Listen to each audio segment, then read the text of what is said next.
Bini, saya nak beli sebuah Toyota Corolla. Corolla Cross atau Corolla Altis? Yang ni.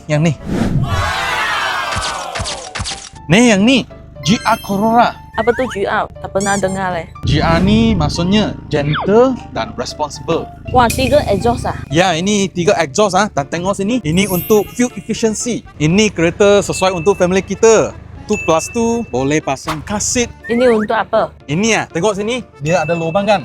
Dia bagi tu engine panas keluar. Bagus untuk engine. Itu maintenance rendah. Ya ke? Maintenance murah?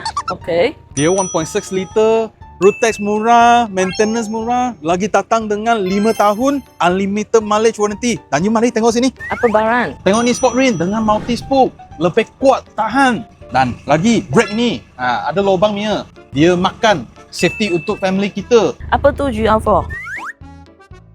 Oh, ini GR4 Ini 4-wheel drive. Maksudnya gentle, responsible dengan 4 tayar ni. Dia makan lantai lebih rendah, okey, cornering lebih bagus, safety untuk family kita. Dan tengok but belakang ni. Ada power release button dekat belakang. Sini boleh letak satu luggage, lagi stroller letak sini, cukup. Paling penting dekat sini, you punya kasut boleh simpan dalam ni. Mari tengok seat belakang sini. Boleh pasang 2 car seat dekat belakang. Mari duduk seat awak. Ini seat cantik. Wah, ini bagus boleh support. Memanglah seat ini tengok ada leather wrap, stitching yang berwarna merah dengan sweat material, tak panas.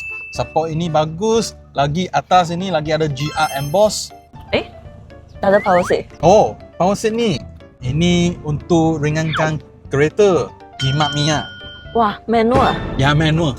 Jimat minyak. Sekarang minyak semakin mahal. Kita family punya budget kurang. Manual bagus. Tengok ada Apple CarPlay, Android Auto. Bawah lagi satu wireless charging pad untuk you charge phone. Bagus. Lagi instrument panel dengan full digital screen. Depan ada head-up display. So saya bawa kereta boleh fokus dengan driving. Paling penting apa? Dia ada cruise control. Wah, sangat bising deh. Itu bunyi speaker boleh tutup Mia. Tengok, tak ada bunyi. So, boleh beli kereta ni. Okey lah. Tapi harga berapa? 69,000 saja. Murah kan? Macam ni boleh lah. Belilah. Yes.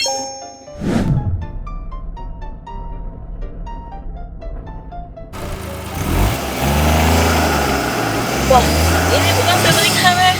Ya, family car.